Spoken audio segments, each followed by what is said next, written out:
Em uma época em que os grandes centros urbanos começavam a se expandir e a tecnologia ganhava espaço no mundo ocidental, nascia em 1877, no estado de Nebraska, Estados Unidos, Fred Francis Bosworth, um menino comum, mas com sede por algo que o mundo não podia oferecer. Ainda jovem, começou a ouvir sobre o Evangelho, não apenas um evangelho de letras e doutrinas, mas de poder, santidade e vida abundante. Aos 16 anos, em uma pequena reunião evangelística, ele entregou sua vida a Cristo. E naquele mesmo dia, segundo ele próprio registrou anos depois, algo em seu interior queimava com intensidade.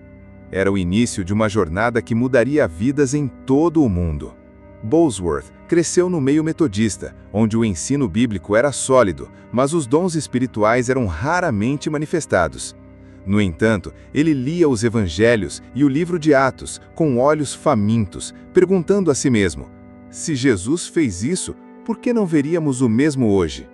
Durante sua juventude, foi acometido por tuberculose, uma sentença de morte nos tempos em que os recursos médicos eram limitados. Mas foi nesse vale escuro que Bosworth teve um encontro transformador com a mensagem da cura divina. Ele ouviu, creu e foi curado pela fé. Essa experiência não apenas o livrou da morte física, ela marcou seu ministério para sempre. A partir daquele ponto, Bosworth nunca mais pregaria um evangelho sem poder.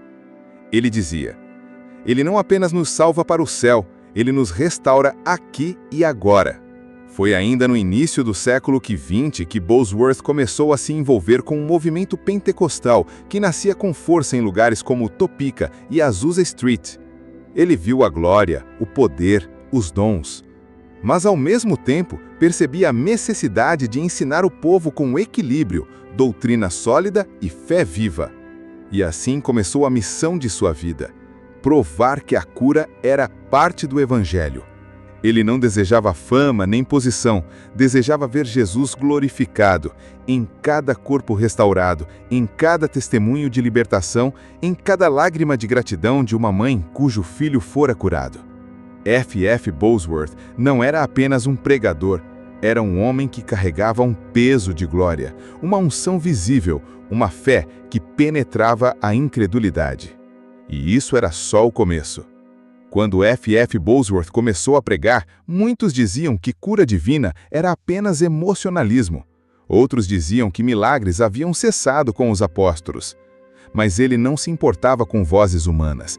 Ele havia sido curado pela fé, e isso era argumento suficiente.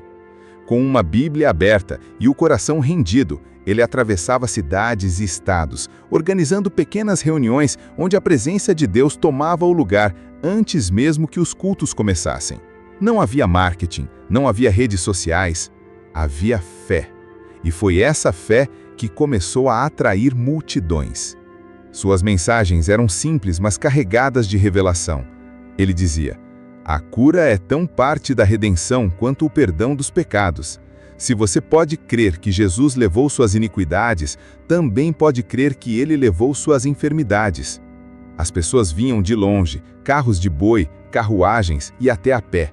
Muitos traziam doentes em macas, surdos, cegos, paralíticos, doentes terminais, pessoas que já haviam esgotado os recursos médicos, mas que ainda acreditavam que Jesus poderia tocá-las.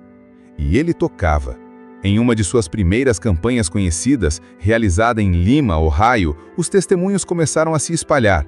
Um homem surdo desde o nascimento teve sua audição restaurada enquanto Bosworth citava Isaías 53.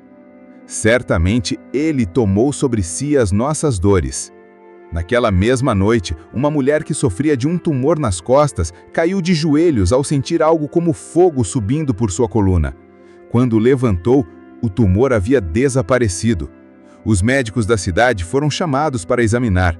Não havia cicatriz, não havia explicação.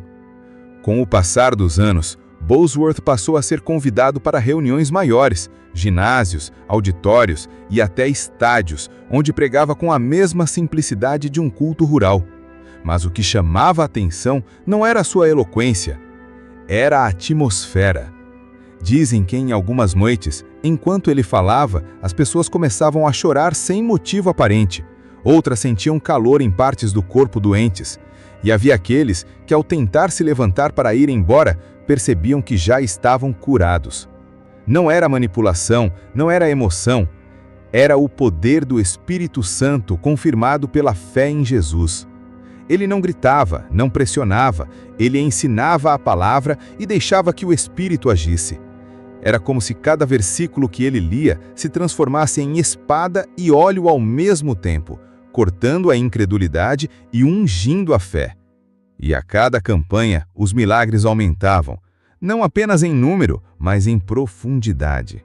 Mas tudo começou aqui, com um homem que ousou crer que Jesus ainda faz milagres.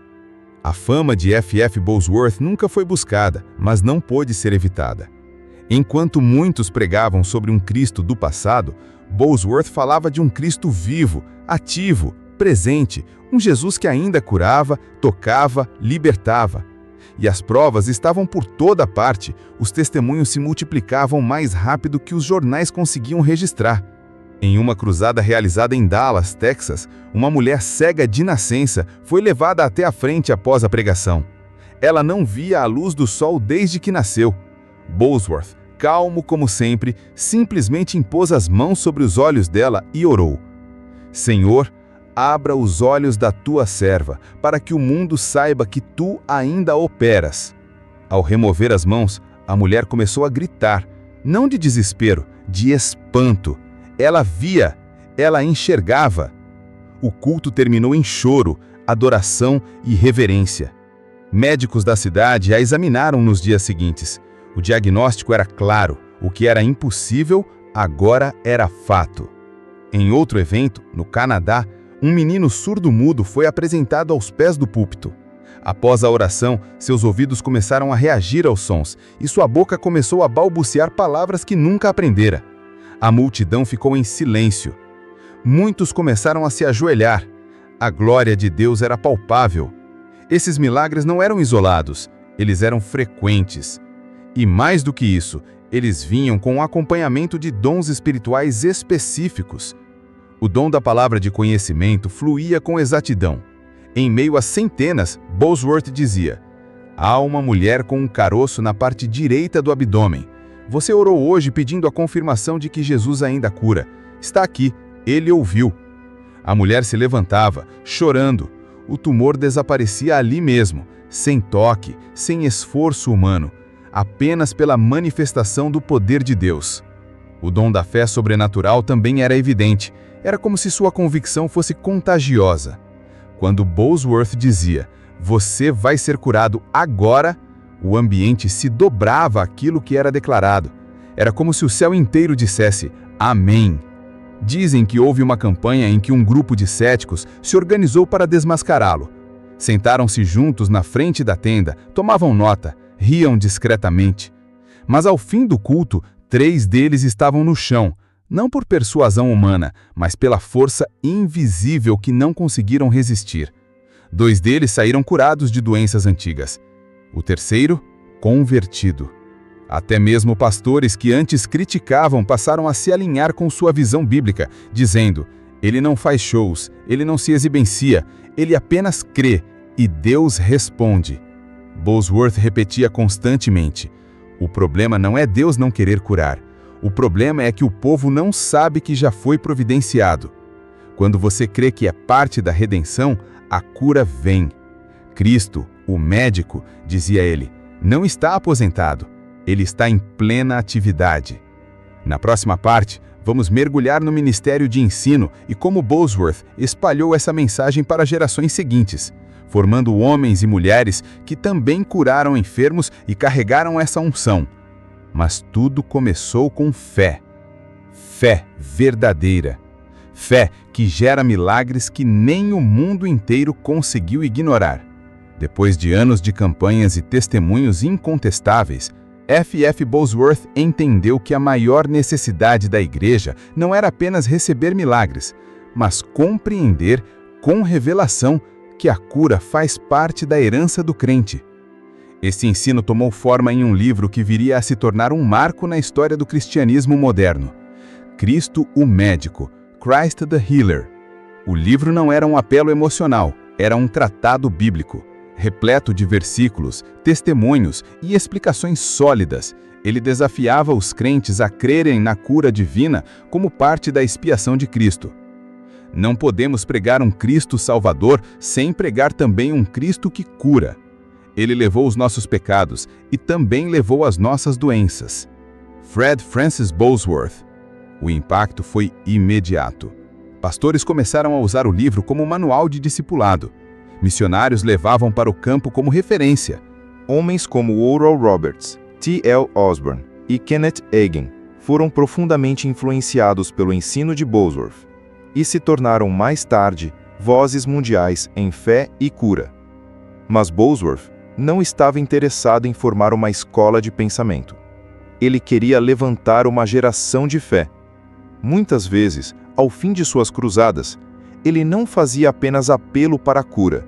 Ele chamava os jovens, impunha as mãos e declarava: ensinem a palavra, paguem o preço da oração, não deixem esse fogo morrer. Dizem que havia reuniões privadas em que Bosworth sentava com grupos pequenos, apenas lendo as Escrituras e explicando, passo a passo, como aplicar a fé. Nessas reuniões, pessoas eram curadas antes mesmo da oração, apenas ouvindo a palavra sendo ensinada com unção. Ele acreditava que o ensino correto quebrava a fortaleza da incredulidade. A fé começa onde a vontade de Deus é conhecida, ele dizia. E se você sabe que é vontade de Deus te curar, sua fé tem onde se firmar. Mais do que operar milagres, Bosworth estava interessado em levantar discípulos do sobrenatural. Homens e mulheres que carregassem o poder do céu, não por emoção, mas por convicção bíblica. O ensino era tão poderoso quanto os sinais, e para muitos, mais duradouro. Porque o milagre cura o corpo, mas a revelação transforma a geração. Na próxima parte, vamos explorar o relacionamento de Bosworth com outros grandes evangelistas, e como seu ministério influenciou o surgimento de movimentos globais de cura e fé, uma rede invisível de servos incendiados, conectados por um só propósito: ver Cristo sendo glorificado através da manifestação do Espírito. Nem todo avivamento começa com um estrondo. Às vezes, começa com um sussurro, com um homem escondido na palavra, com um joelho dobrado em um quarto sem plateia. Assim era F.F. Bosworth, discreto, mas carregado de glória. E foi justamente esse espírito humilde, combinado com autoridade espiritual, que transformou em um pai espiritual para muitos dos que seriam instrumentos de avivamento nas décadas seguintes. Um desses homens foi T.L. Osborne, o jovem missionário que viria a evangelizar milhões. Antes de ver milagres em massa na África e na Ásia, Osborne sentou para ouvir Bosworth ensinar sobre a cura divina e a fé baseada na palavra. Ele mesmo relatou que foi por meio do ensino de Bosworth que entendeu a verdadeira natureza da vontade de Deus para a cura. Outro foi Kenneth Hagin, cuja mensagem de fé e confissão bíblica carregava os fundamentos que Bosworth havia lançado anos antes. A geração que me influenciou sabia o que era fé, mas também sabia o que era unção. Kenneth Hagin. Esses homens não apenas pregaram com poder. Eles fundaram universidades, movimentos, editoras, redes de televisão cristã, tudo isso com raízes em algo mais profundo: a revelação da palavra como fonte de cura e libertação. Dizem que Bosworth, já idoso, certa vez sentou-se entre jovens pregadores e, ouvindo suas ideias modernas e técnicas evangelísticas, ele apenas disse: nada disso funciona se você não tiver a presença. Ele sabia. Sabia que nenhuma estrutura substitui a unção, que nenhum talento substitui a convicção, que nenhum método substitui o fogo. Por onde passava, deixava marcas invisíveis. Uma frase que abria entendimento, uma oração que plantava destino, uma presença que desinstalava a incredulidade. Ele não formava fãs, formava ministros. Não ensinava truques, ensinava fundamentos. E por isso, embora seu nome não seja tão popular quanto os que vieram depois, ele está lá, nas raízes de cada movimento de fé que floresceu, no coração de cada missionário que ousou crer, na mente de cada pregador que voltou a pregar cura, na alma de cada crente que segurou uma promessa e disse: "Se está escrito, é meu." Na próxima parte, vamos visitar os últimos anos de sua vida e ver como um homem que pregou cura com tanta ousadia também enfrentou a velhice com graça, paz e autoridade até o fim. Porque um verdadeiro homem de Deus não apenas começa bem, ele termina com honra. Nem todos os homens que carregam grande unção terminam bem, mas F.F. Bosworth não apenas viveu uma vida marcada por milagres, ele terminou sua jornada com a mesma fé com que começou. Nos últimos anos de sua vida, Bosworth já não percorria o país em cruzadas como antes. Seu corpo começava a sentir o peso dos anos, mas sua mente e espírito permaneciam afiados, atentos, ardendo pela palavra. Ele ainda escrevia, ainda orava com os enfermos, ainda ensinava, ainda cria. Recebia visitas de jovens pregadores, missionários, pastores e até médicos que haviam acompanhado suas campanhas anos antes.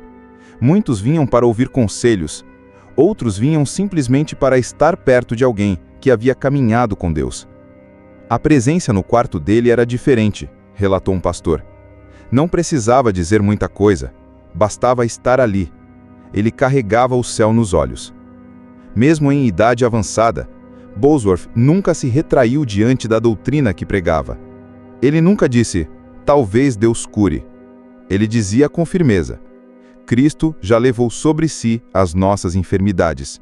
Isso não muda com o tempo." Dizem que, mesmo quando estava acamado, ainda orava pelos enfermos por telefone. E havia ocasiões em que a pessoa do outro lado da linha era curada antes mesmo dele terminar a frase. A presença vinha pela ligação, testemunharam. Ele não temia a morte. Ele a enxergava como transição, como um filho voltando para casa. Quando sentiu que seu tempo estava próximo, chamou os seus filhos e amigos íntimos, não para despedidas tristes, mas para relembrar a fidelidade de Deus. "Não há arrependimentos", disse ele. Jesus sempre foi suficiente. E então, em 1958, aos 81 anos, F.F. Bosworth partiu para a eternidade. Sem dor, sem medo, sem sombra. Como um guerreiro que penda a espada depois de ter vencido todas as batalhas. Seu corpo foi enterrado, mas sua voz ainda ecoa, nas páginas dos livros, nas pregações dos que vieram depois, nos testemunhos daqueles que ousaram crer. Porque a morte não apaga a unção, ela apenas a transfere para aqueles que continuam a carregar o fogo. Nem todos os homens que carregam grande unção terminam bem, mas F.F. Bosworth não apenas viveu uma vida marcada por milagres, ele terminou sua jornada com a mesma fé com que começou. Ele não ensinou truques, ensinou fundamentos. E por isso, embora seu nome não seja tão popular quanto os que vieram depois, ele está lá, nas raízes de cada movimento de fé que floresceu, no coração de cada missionário que ousou crer, na mente de cada pregador que voltou a pregar cura, na alma de cada crente que segurou uma promessa e disse: "Se está escrito, é meu." Como uma profecia que se cumpre, Bosworth sabia que sua unção não morreria com ele. Seu legado não está apenas em seus livros e em suas pregações, e sim em cada vida que foi tocada pela revelação da palavra de Deus. Toda vida que é curada, liberta ou transformada por meio da fé é um testemunho vivente do seu legado. Então, vamos continuar nos inspirando por sua fé inabalável e perseguir uma vida marcada por poder espiritual, cura e autoridade de Deus. E então, quem será o próximo a carregar esse fogo?